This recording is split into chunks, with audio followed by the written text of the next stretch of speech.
Тилек Маткуренов айтып атат. Ооба, ошондой болгон. Бирок дейт. Артык кылабыз деп тыртык кылып алдык дейт.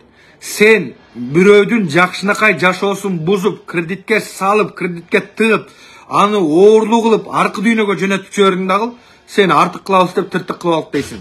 Бул сен айылдаштарыңды, сен жана тууган уруктарыңды, сен жана тааныштарың полностью бүттүгүн жашоосун жакшынакай гүл болуп жашап аткан жашоосун отко айланткансың. Бул мошенник сен, Тилек Маткуренов. Сен мошенник, сен атаң мошенник.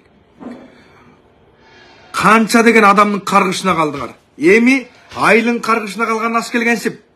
Нарын областына батпай, Ысык-Көл областына батпай, эми бүтүндөй Кыргызстанга батпай, чет мамлекетке чыгып алып, ар кандай бир нерселерди оозуңа келген оттодуң эле. Бирок сен колуңан кoko тейин келбейт экенин, өзүң 40ка чыкканча балдарыңды, үй бүлөңдү бага албай, шалпайып көчөдө калганың дагы бир жолу тастыктадың. Сенин жана атаң кылмышкер, сен жана атаң сен экөөңөр шакал экениңер дагы бир жолу тастыктадыңар. Анткени силер шакалдар канча деген адамды кредитке батырып, канча деген адамдын тагдырын талкалап, семьясын бузуп, эки жолго кетирип, оорулуу кылып өмүр бою. Сахар мына айтып атат, жүрөк оору болдук, мына мондай оору болдук деп полностью бүттүк айтып атат. Айтып атасың сен, бир айылдын гана интригасы бул деп. Бир айыл эмес, бир адамдын интригасы бул адам үчүн өтө оор. Сен бүтүндөй 5000, 10.000 адам жашаган бир айылды сен тоготпой атасың. Анткени сен кылмышкер, бандит, ар кандай бир нерселер жасап, ар кандай шантаждар жасап, ошентип өзүп арамакча менен өскөнүң үчүн азыркы убакытта дагы коррупционер уурулардан арамакчаны алып, мына 19 ноябрда митинг кылабыз дедиң эле. Бирок тилекке каршы Ала Тоо аянтында, Горький эс алчу багында бир жан жок. Сен дагы эч ким эмес экениң дагы бир жолу тастыктадың жана далилдедиң.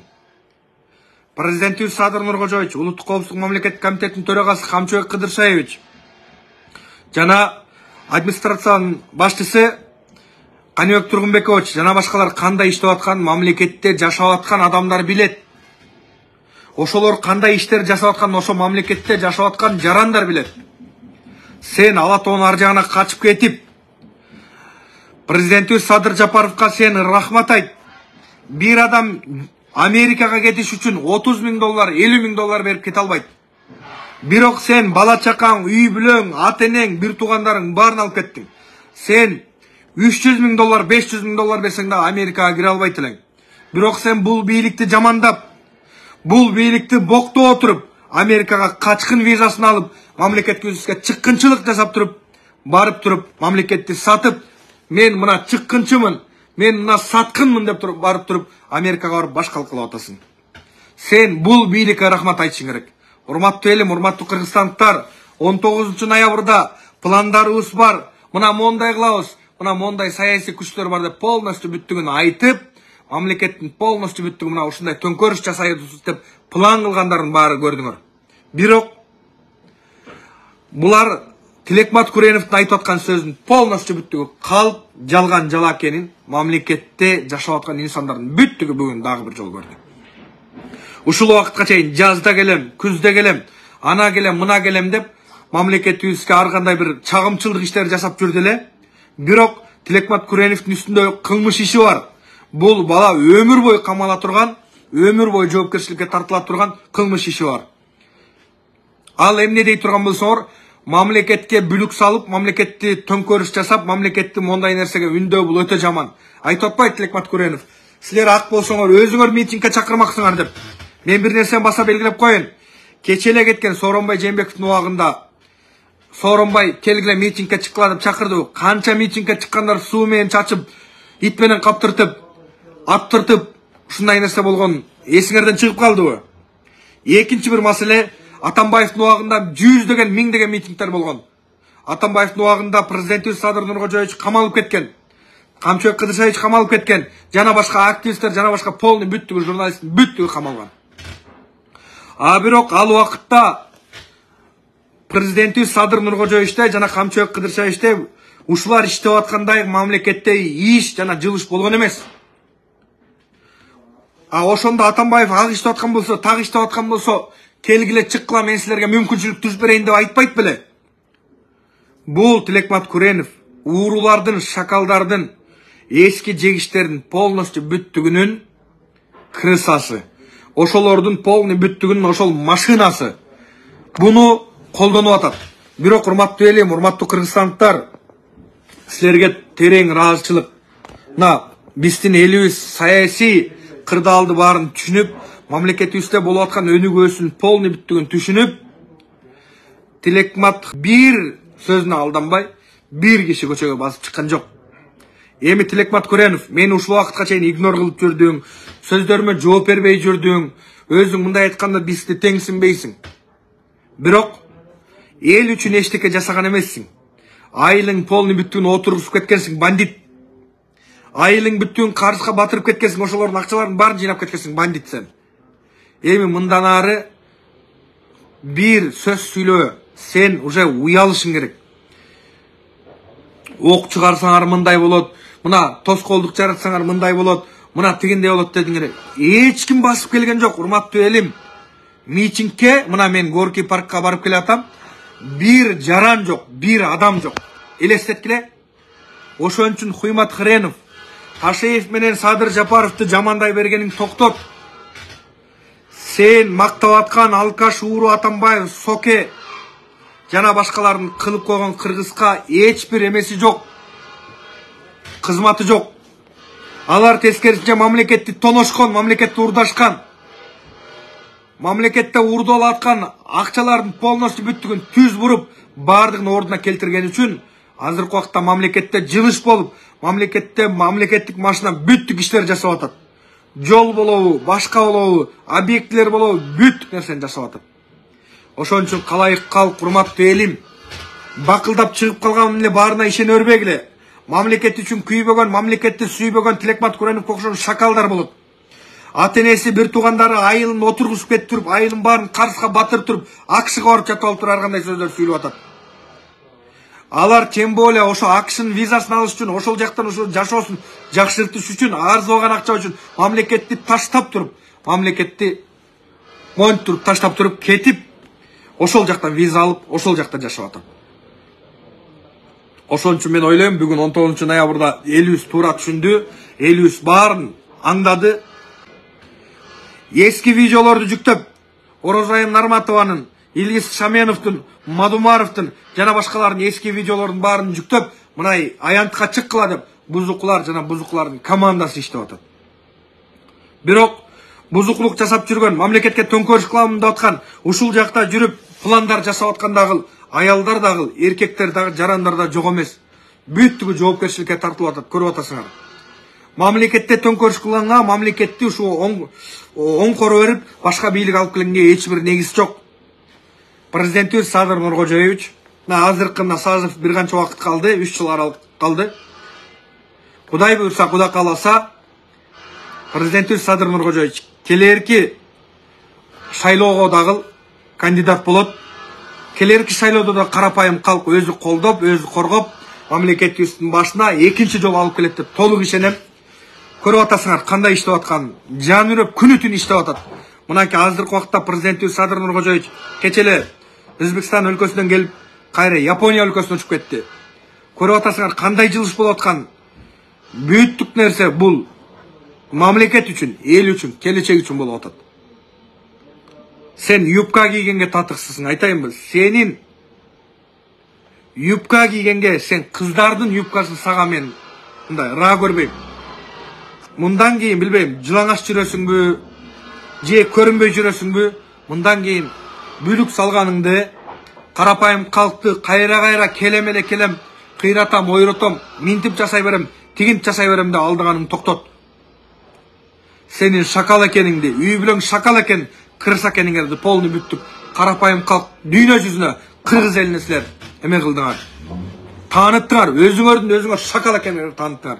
Жетин тоо боюнча Жеңиш Молдокматов менен Калпеле чыгып, мына жетин тоо анткен атат, жетин тоо минкен атат деп. Кана жетин тоо Кытайга кетип калганы. Бүттүгү карандай калып, Кемпирабадты бир шылтоо кылып чыктыңар, башканы бир шылтоо кылып чыктыңар. Кылып аткан планыңар, кылып аткан нерсеңердин баардыгы бирөө дагы ишке ашкан жок. Жана силердики ашпайт. Анткени президентибиз Садыр Нуркожоевич түрмөдө отурган жеринен, Атамбаевдин куугунтугун көрүп отурган жеринен, Сокенин куугунтугун көрүп отурган жеринен Алланын жардамы менен, Алланын ошо амири менен келип туруп, карапайым калктын колдоосу менен келген. Алланын колдоосу болгон жерде эч убакта зыян жана эч убакта бир нерсе болушу мүмкүн эмес. Анткени бул инсанда Алланын колдоосу бар. Динсиз, динден түшүнүгүң жок, Кудайдан коркпогон афириз, аркаңда карыздарың барын төлө. Алла Таала айтат, мен акым жеп келөр, мен сени кечирем. Бирок кул акысын жеп келбе, мен сени кечирбейм дейт. Анткени неге деген кезде кул кечирмейинче дейт. Аллах Таала да кулдун акысын кечире албайт экен. Аллах Тааланын ошо бирдекесин жеп койсоң, Алла сени кечириши мүмкүн, бирок бир инсандын бирдекесин жеп койсоң кечирбейт. Атаң алган миллиондорду, сен ушу бербей жүргөн миллиондорду бер айылдашыңа. Айылыңдагы бар карыздарың барын төлө. Кайра эфирге чыгып шалпылдап сүйлөгөндөн көрөк, давайчы. Америкада ошо такси кылсаң дагы, фура айдасаң дагы, балекет кылсаң да карыздарың төлө дагы, мындай айтканда көтүң тазала. Колуңан кoko тийгиң келбейт экенин бүгүн көргөзсүң. Ошон үчүн жашай албайсыңбы, кыла албайсыңбы, колуңан келбейби? Кысып отур. Мамлекетте кандай иштер болуп аткан, мамлекетте жашап аткан жарандар билет.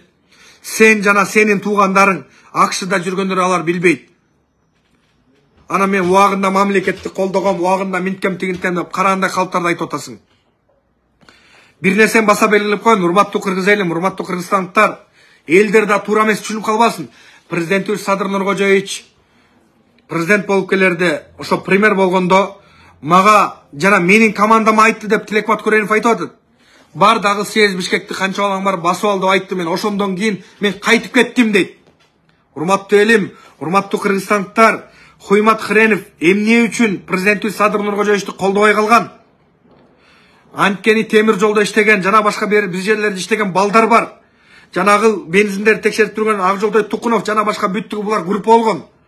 Ошолор кирип, президентибизге кирип туруп, алчусын алып туруп, талабын коюп туруп, ошол малдар жасап туруп, ошо менен кетип калган булар. Мындай айтканда кидайт этишкен.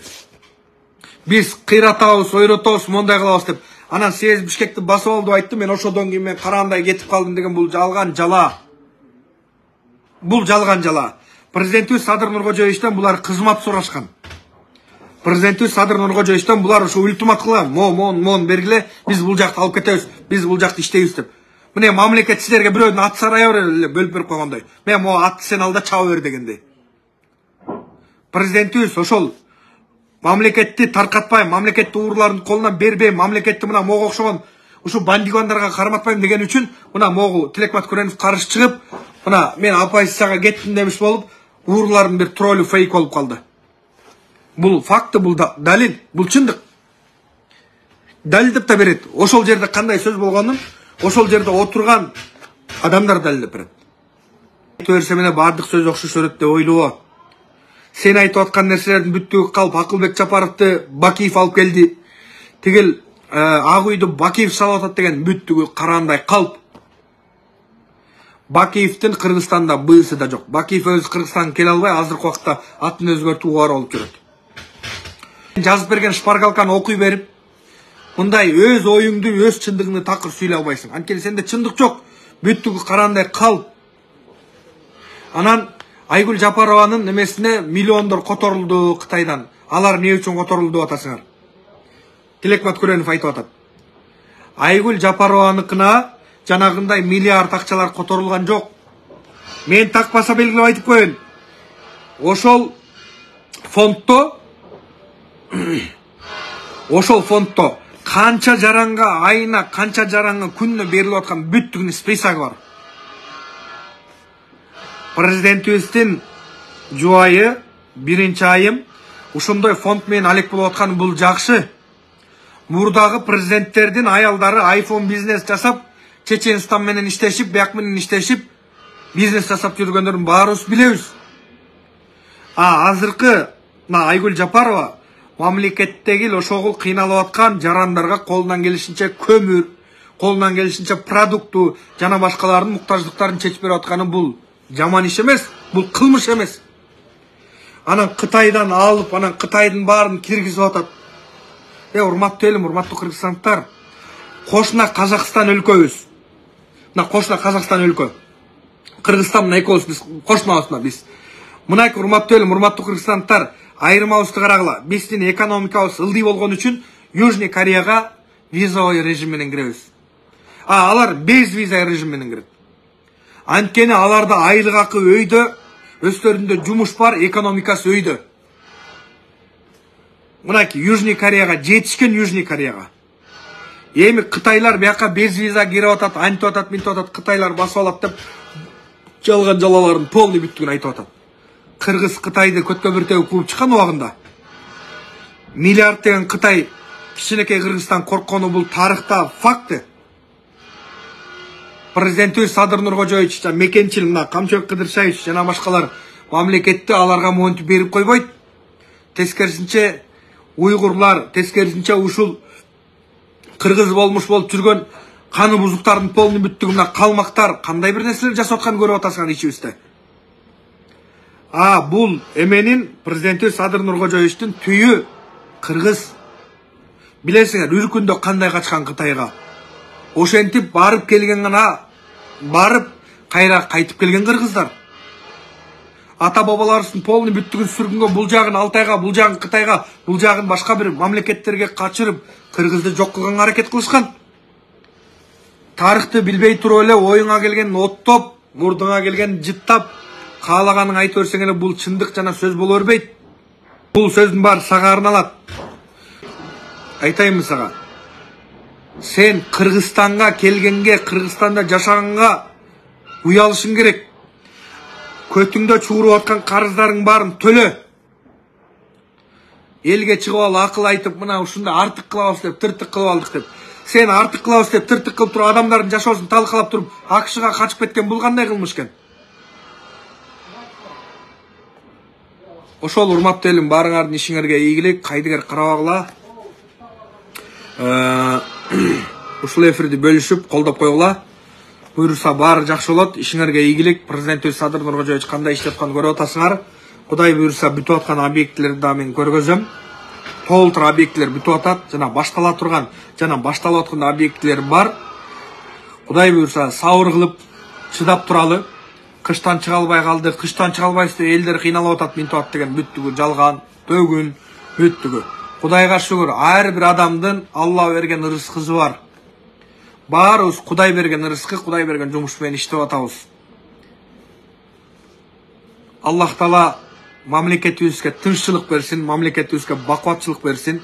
Мамлекетибиз тынч эле болуп, мынакей көрүп атасыңар, Палестина эмне болуп атат, башка мамлекеттер эмне болуп атат. Кудайга шүгүр, мамлекетибиз тынч, мекенибиз ушул чек арабыз бек.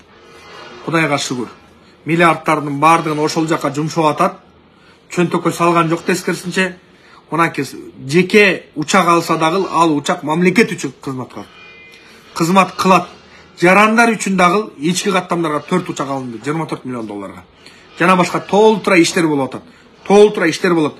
7 областта, 7 дубанда аэропорттор курулуп атат, урматтуу элим. Кудай буйрса, Оштон болобу, Жалал Абадтан болобу, кайсы бир жака күйөө болобу, кудагый болсо, жакшынакай эле чөнтөңөргө бир аз акчаны салып туруп, машина менен барып отурбай, учуп барып туруп, кудалыкты, жакшылыкты, жамандыкты тез арада бүтүргөнгө мүмкүнчүлүк шарт түзүлөт. Союз убагындагыдай аэропорттор курулуп атат. Союз убагында мисалы аэропорттор бар эле да мамлекетте. Туурабы? Ошолордун баары иштен чыгып калган. Мындай айтканда куурап калган, уурап калган, урдалып кеткен, тонолуп кеткен Кыргызстанды азыркы убакта Садыр Нуркожоевич бүттүгүн топтоп атат, баардыгын ушу жасап атат. Көрүп атасыңар, кичинекей эле убакыттын ичинде кандай иштер жасап койгондорун. Дагы бир нерсени баса белгилеп коеюн, аябай мындай актуалдуу болгон жанагы сакал маселеси боюнча парламентте отурган кээ бир дөдөйлөр элди будыраж этип, элди ушундай бир нерселерди кылып атат. Урматтуу элим, урматтуу кыргызстандыктар. Парламентте отурган депутаттар бир бийликтин бир бутагы болуп эсептелет. Алар сакалга же жанагы хиджабка, тиги буга каршы чыгып койгон болсо, ага көп деле реакция кылыштын кереги жок. парламентте дагы сакал өстүрбөй, костюм кийип, өз ишин жасап, 5 мал намаздан бекем болуп жүргөн депутаттар бар. Ал айтып койсо эле сакалга уже эме болуп калган, каршы болуп калып, же өтүп кетет деген нерсе жок. Бирок жанагы жашы чоң эле атын да тагым келбей атат, ошо эженин чыгып алып, сакал боюнча жана никаптап атат. Негизи никап боюнча негизи туура, бетти полный толук жабыштын кажети жок. Жанагы хиджаб деп коет. Хиджаб кийсе, хиджаб менен болсо, ошол биздин мамлекетке жетиштүү. Сакалга анан жана башкага тиги эме салабыз, штраф салабыз деп аткан, бул өтө эле аша чапкандык. Мен бир нерсени баса белгилеп коеюн, парламенттин депутаттарына да кайрылып койгон туура көрдүм. Кээ бир депутаттар, мен сыйлаган депутаттар ал жерде көп. Кээ бир депутаттар арасында бандиттердин ууруларында депутаттар отурат. Жакын алардын баары чистка болуп тазаланат. Ушундай бир туура эмес эмелер келсе, мыйзамдар келсе, сөзсүз түрдө коомго чыгарып, коом баарын реакция кылдыртып, кайра отказ кылгандан көрөк, лучше өзүңөр эле ошол жерден коомго чыгарбай, парламентти да жаман көргөзбөй, Атамбаевдин убагында парламент чимкирик деп аталды эле, азыркы убакта парламентте баланча деп аталып калбаш үчүн өзүңөр эле абийириңерди сактап, колуңардан келишинче ушундай нерсени болдурбаганга аракет кылгыла. Парламентте деле депутаттар, жакшы депутаттар бар, бирок эмчек эмип, бирөөнүн аркасынан жабышып, элге өзүн пиарлап депутат болгондор бар. Бирөөнүн аркасынан жабышып, азыркы убакта күн көрүп, аларга машина алдыртып, аларга үй алдыртып жүргөн депутат сөрөйлөр да бар. Ошон үчүн урматтуу элим, татыктуу талапкерлер шайлагыла. Силерге иштеп бере турган, силер үчүн иштей турган, жанын бере турган адамдар шайлагыла. Жалган патриот эмес, мамлекет үчүн, эл үчүн, жер үчүн иштей турган адамдарды шайласаңар, ошондо силердин муктаждыгыңар, силердин үнүңөр бийликке жетет. Ошол урматтуу элим, баарыңардын ишиңерге ийгилик. Ассаламу алейкум, көрүшкөнчө.